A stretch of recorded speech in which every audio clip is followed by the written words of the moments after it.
Hi, everyone, and welcome to Professionals Unplugged. Thank you for joining me for another candid conversation about work. I'm Inge Hepton, your host and owner of Medea International. So, I'm an executive coach, and my mission is quite simple it's to elevate people's impact and success, especially by helping leaders enhance their executive presence. So today is a little bit different because I solely have one guest with me, which is Max Lambright. Max is a serial CEO, and therefore I thought it's very fitting and a great opportunity to really dig into the mind of a CEO and have that as our topic for today. In his nearly 50-year business career, Max held the position of a CEO in medium sized businesses 7 times over. He says about himself that he's too old to be hired and too young to retire. So he decided to set up shop on his own, mentoring aspiring CEOs and getting them ready to occupy the corner office. Max, why don't you tell me a little bit about your story and what really led you to become a serial CEO? Well, first of all, thank you for having me today. And I think the best way to put it, it was a series of missteps and the universe kind of conspiring to direct me in the way that I could actually be of service to some other people. Like you, I think we both started out in the corporate world. In fact, we were both at the same Big Four consultancy and accountant firm in the past. And I was doing that. And through a series of just pure coincidence, I met someone who was looking for a director of sales. And I had gotten tired of the corporate world. And so the opportunity was intriguing to really grow my own sales organization. So I joined that. And within a year of my being there, the owners of the company elevated me to the CEO. So that was my first time. It wasn't something I set out to do. And that was a real learning experience. I've still got some of the scars from that. But that set me on a journey, and we ended up positioning the company for sale. And I learned the very valuable lesson at the time. Well, if you're going to sell a company for somebody, make sure you've got a piece of it.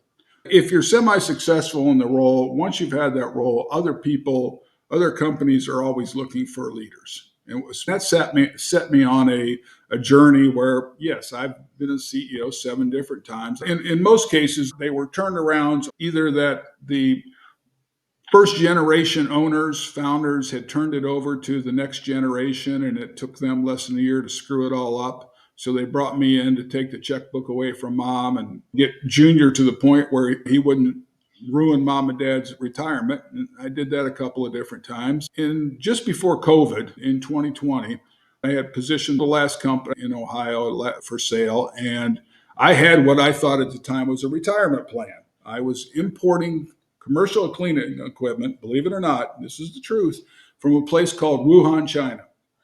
So you Oh, can imagine how quickly that fell apart.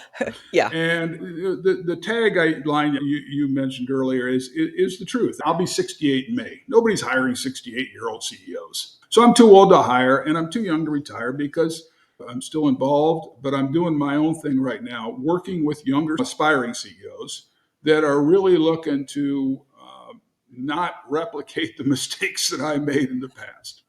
So that and a long drawn out answer to your question is kind of the story of how we got here. Absolutely fascinating. And there's so many bits and pieces in there I'd like to know more of before obviously Mhm. going into your current life and work phase of helping aspiring or new CEOs. You mentioned scars in terms of you took scars away. I'm keen to understand what that really means. When I work with a client today, and I only work with CEOs, one of the questions that always comes up is, what's one piece of wisdom that you can give me that I probably won't get anywhere else? Yeah. And I tell them that it's a cliche, but it's not a cliche. And the most important thing that I can tell you is you have to be able to learn to listen to your gut. I made so many bad decisions in the past because I did not listen to my intuition. I did not listen to my gut. I hired the wrong people. I entered the wrong markets. I implemented the wrong policies. My gut was telling me, screaming at me, don't do this, don't do this. But I went ahead and did it anyway. It was ego, it was stupidity. And the scars came from always making those wrong decisions that, you know, in hindsight, I could see that, my God, you were an idiot for doing that.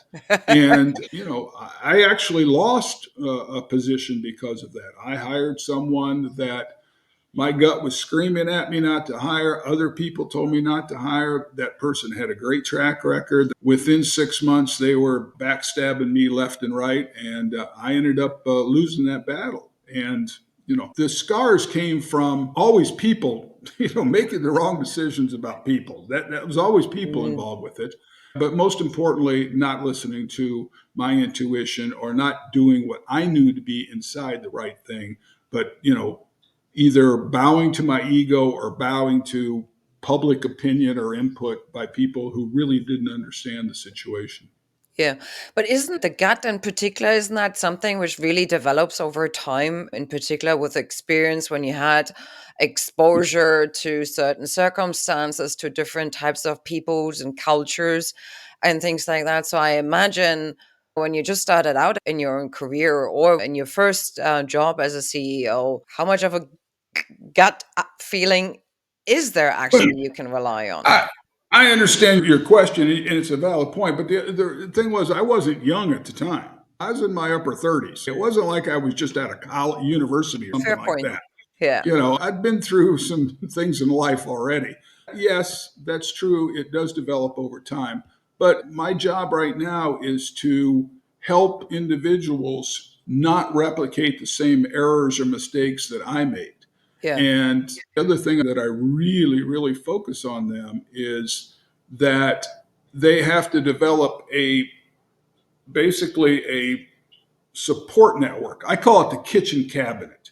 It's surrounding yourself with people who will tell you the truth and aren't worried about how you'll respond and are only interested in your well being.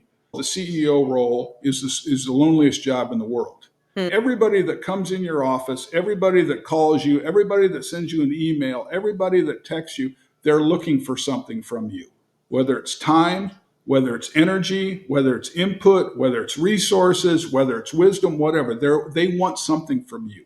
They're hanging on every word. They're watching body language. They're watching facial expressions. I would do a walk around. I would go out and talk to everybody, just say hello, walk around, see how things are going.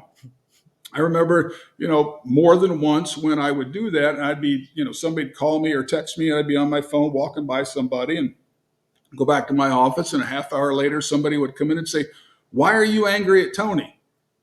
I'm not angry at Tony. What are you talking about? Well, you walked right by him right today when you went out on your walk. You didn't say hello to him and didn't ask him how he's doing. That happens. So it's the greatest job in the world, but it's the loneliest job in the world. And those lessons, you're right, they have to be learned. You can't read a book in that. You learned them on the job. Yeah, which is a great thing to be mentored, right? And that goes back to the point you made about having some resources there or the tools in the kitchen cabinet you can rely on. And so it sounds like for the new CEOs or the aspiring ones, you're certainly becoming one of the tools in their kitchen cabinet they can rely on as an extra resource in order for them to not be as lonely. But what you were describing, the about decisions or behaviors kind of snowballing through your organization without any conscious input by yourself. That's what I've heard before. One of the people I spoke to in my network, it's been a while, but they described a scenario where, similar to you, they walked through the halls and somebody came up with a great idea and they just in passing said, "Yeah, absolutely, sounds like a great idea." And that then snowballed into an entire product development thing where Mm-hmm. he said, "So, hang on a minute, I've never actually proved this. I just thought that's a great idea." So that person certainly learned the lesson of, well, be careful what you're saying when you just mention something in passing. Oh, yeah. Yeah. Yes, yes. Yeah. There are no offhand comments when you're a CEO. Yeah. Everything is taken as gospel. You can just throw something out in exasperation or you're tired or you're frustrated or whatever, and that becomes policy, and you're going, no, wait a minute, that's not what, I didn't mean that. It just, so you're always on in that role. And what's interesting is you develop a network. It's a small community. You develop a network of other CEOs. You're not in competition with them. You have similar experiences and similar challenges. And McKinsey's done a survey of 3,000 C-level executives around the world. And 76% of those respondents that they were not prepared for their current role. And 66% of them said that their corporation did not provide them the resources they needed to be successful. Yeah. All right. Now, this isn't startups. This isn't a This is company the with big 10 ones. people. Yeah. These are the medium, big size company. And if they've got those issues, just consider for a minute what the smaller organizations that those individuals trying to lead and trying to grow are facing. And that's why it's so challenging at times. And Yeah. that's what I'm trying to help my clients with. Yeah. So if it's the loneliest job, why do it? What makes it the greatest job then? Well, because it is so rewarding. You get to grow organizations, you get to lead the growth for individuals, you get to lead the growth for yourself. If you're not growing yourself, you need to get out of the roles. I did it multiple times. I didn't do it because I was, Yeah. maybe I was stupid. I don't know. But I didn't do it because I had nothing else to do. All right. It's extraordinarily rewarding. And to see people grow, to see organizations grow, to be able to set a vision for an organization and then engage with your team or with your people and get them to buy into it and coalesce behind it and then work towards it is a phenomenally rewarding experience. It's the best in the world. It's very similar to being a coach of a very successful team. You get to see the team come together. You get to see them change, to grow, improve, and win, and cut down the nets, or drink the champagne at the end. And next year, you get to do it all over again. Yeah. Okay, so the rewarding part, I absolutely understand, right? I have a similar feeling when I work with my clients and I see them kind of come out on the other end and Mm-hmm. overcome certain challenges, or not even just stand in their own way anymore, right? Because we all do it day in, day Yes. out, sometimes more, sometimes less. But what I'm curious about, and obviously, I think throughout the years, we, as a society, we've become a lot more open about our own well-being, the physical as well as the mental well-being. So the job of of a CEO, like you mentioned, right, it's high pressure, lonely. You need to know where your alliances are, who can you trust. You have a lot of data and information to sift through in order to make your decision, maybe develop your own gut. And because of that pressure and the loneliness and probably long hours, I would assume, how do you make sure that you look after yourself so that there is enough energy there? I and many of my colleagues didn't do a very good job of that, to be honest. Hmm. I've seen so many broken relationships. I've seen marriages break and broken. I've seen dozens succumb to, stimulant or, Hmm. substance abuse. I've seen, lots of things. And that is something that you can only learn for yourself in the role. You have to figure out what works for you. Hmm. You know, the idea of work-life balance, I've never bought into that, Inga. I've never been able to do it, to be honest. You are always on call. I got called at 4 o'clock in the morning because some idiots had driven a Jeep, an SUV, or whatever it was, into the building next door to our plant, which was, believe it or not, a gun store. And they were trying to break down the wall to steal the guns. Ouch. But what they did was they broke a gas line. So the entire neighborhood for literally a mile was basically shut down, and there are thousands of people working literally within a square mile radius of this. Yeah. So they Okay. all needed to be evacuated? And everybody was evacuated. All the buildings were shut down. We were literally shut down for production for 3 days. That's a long Okay. time. Well, it was because it was a huge gas main they broke, and the employees didn't want to come back until they were absolutely sure that gas, the place wasn't going to blow Oh, up. it's a huge So, health hazard, especially if the stuff absolutely. explodes, right? So yeah, how's your month looking this month, Max? Well, we missed 3 days of production and 3 days of shipment because some idiots drove their truck into our building next door. Explain that one to your board. I don't remember a 2 week vacation that I ever had that I didn't get at least 10 to 12 calls during the time. Yeah, You're never, it's downtime, and your family has to get used to that. I missed concerts, I missed ball games, I missed school events. You know, it's yeah. a struggle, and finding this so-called balance, I failed miserably at it. I'm not the one you want to talk to about that. Well, in hindsight, would you do anything differently? Listen to my gut. Okay, listen to your gut Yep. and Yeah. looking Yeah. after yourself a little bit more, maybe? I would do that. And I have a saying: if there are no babies on operating tables, everything really is okay. All right. If you got a baby on an operating table, that's something to be really, really freaked out about. But other than that, we'll get through this. We'll figure it out and we'll make it work. And that comes with age and maybe wisdom and a lot of hindsight. But Yeah, I wish I would have really realized that much earlier, because I made too much out of not much at all, if that makes sense. I catastrophized things that didn't need to be catastrophized. And the other thing is that early on, I made moves too quickly. I had the idea that you come in and they expect you to make changes right away. And there were a couple times that I made moves way too quickly, and I would have, again, taken the time to really understand all the dynamics, or as many as I could have. I know I would have made better decisions. yeah. Do you think that also has to do with a misalignment between your expectations coming into the job and what the actual world is actually like and what's expected? Going back to also what you said, what McKinsey was publishing, the lay of the land being a completely different one in most of the cases than the reality. You don't want me to, you want me to say that owners or investors or the banks had ever inflated the situation and made it rosier than it actually was before I took over? No, I'm not going to say that.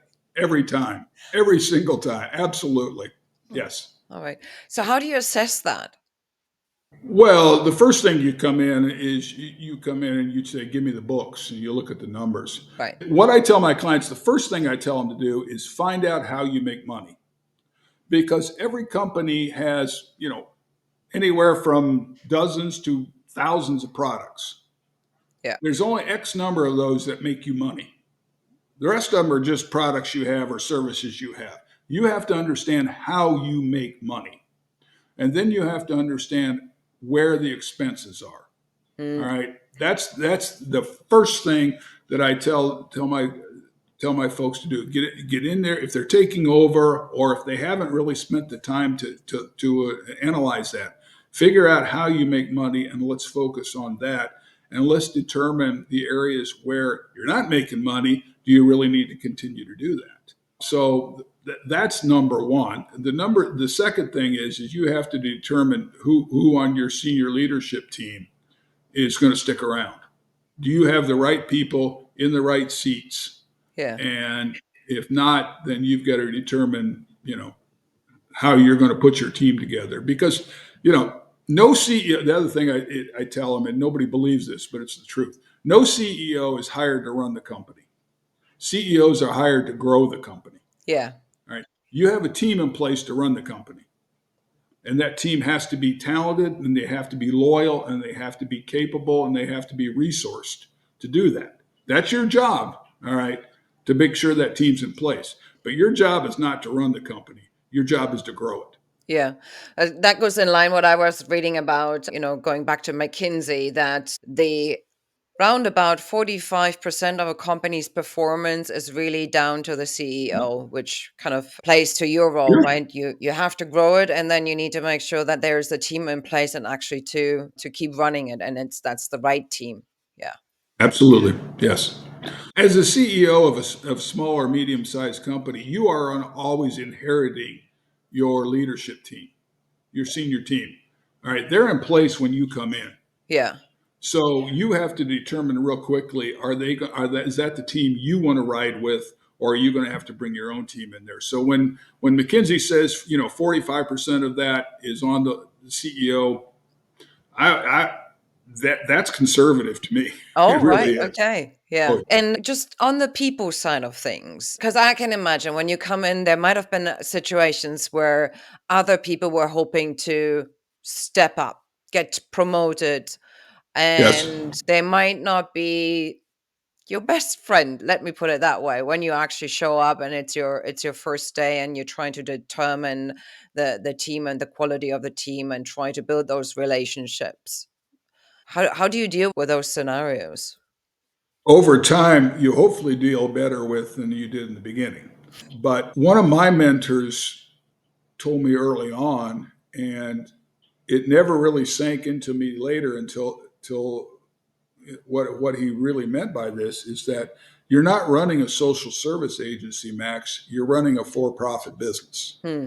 You're not there to fix somebody's emotional problems or their self-esteem problems or their home issues or whatever. You're not. That's not what you guys do. You're there to make money for your owners and investors and for the people that work there, and they're there to take care of your customers.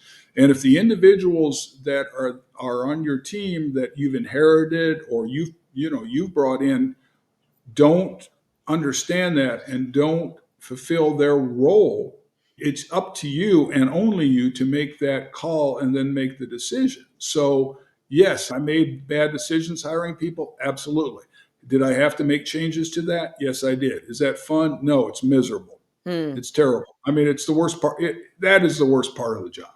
Yeah. There's no question about it. The people that are on my leadership team, they have to be functionally capable and excel in that role first and foremost, that they can do that. And it was surprising to me how many people got into roles that they just weren't functionally capable of doing. So you have to be totally objective. You have to be harsh isn't the right word, but you have to divorce the personal feelings from what's best for the organization. No individual, including the CEO, is bigger than the organization. None. Yeah. Right? And if they're the wrong person, then it's your responsibility to get the right person in there.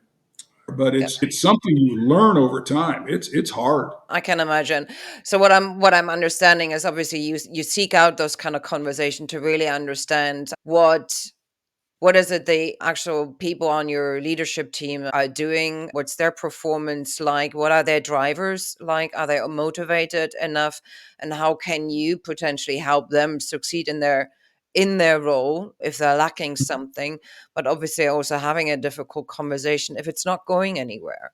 I mean, I remember you and I talked before, and my impression of you, and you said that yourself, the number one thing for any CEO or for any leader is to really care about people and making sure that they succeed and you lay the foundations for them to flourish. And obviously, as a CEO, that's your role. But it also means having those tough conversations and putting a mirror in front of the people and we're saying, you know what, not going so well. Let's talk about it. Why is it not going so well? And does it make most sense to part? But I can only imagine if you have to do that with an individual who maybe is not as reflective or as receptive. I can't remember one time, and I'm getting old, so that's probably not a good sign. But I can't remember one time where I had to have that conversation that the person was surprised. Oh, I wow. mean, I certainly was in roles in the corporate world and in leadership roles where it wasn't right. I knew it wasn't right. I was hanging on for the salary or the benefits or because I was afraid to go find something else. I was no different from these individuals. They were not happy there. It was evident that it wasn't a good fit. They were miserable. The people around them were miserable. The company wasn't doing well because of that. Hmm. And so those conversations had to happen. That doesn't mean they're fun. It doesn't mean they're easy. It doesn't mean they were pretty. But there's not one time when they were surprised. Hmm. That's interesting. I'm afraid we're running out of time. One last question. What's the one major advice you would give somebody who's starting out as a CEO or who has ambitions to become a CEO? Well, become CEO of your own life. Decide what it is, what your vision is for you. Decide what really is important to you, what your values are, what you're willing to do to address those values, to implement those, or to bring those to fruition. We're all CEOs of our life, and we can either be employees of our life or we can lead in our own lives. And as someone who aspires to be a CEO or aspires to be a leader of any organization, if you aspire to lead, you have to be able to craft a vision for the organization. You have to be committed to growth because no organization survives if it isn't growing. Yeah. A body of water that isn't moving is a swamp. And none Yes. of us wants our lives to be a swamp. All right. And so, you have to be able to craft a vision, engage your audience, be able to communicate it. All right. Then be committed to growing the other people around you. And and those aren't easy. Those are hard. All right. But boy, is it rewarding. Wow. So much for letting me dig into your brain a little bit in terms of the mind of a CEO. I've got so many more questions, and maybe we just do a 2.0 conversation at some point. If you're up for it, I'd love to. But in the meantime, thank you again. It was my pleasure. Thank you very much. And I'll be more than happy to talk to you again. Excellent. Appreciate that. Thank you, Max. Thank you for listening to Professionals Unplugged. I hope you enjoyed the podcast. And if you'd like to hear more, please subscribe wherever you like to listen to your podcasts. And if you'd like to hear even more, check out my website, www.medeaintl.com, for insights, connecting, and coaching. Until then, unplug and look after yourself.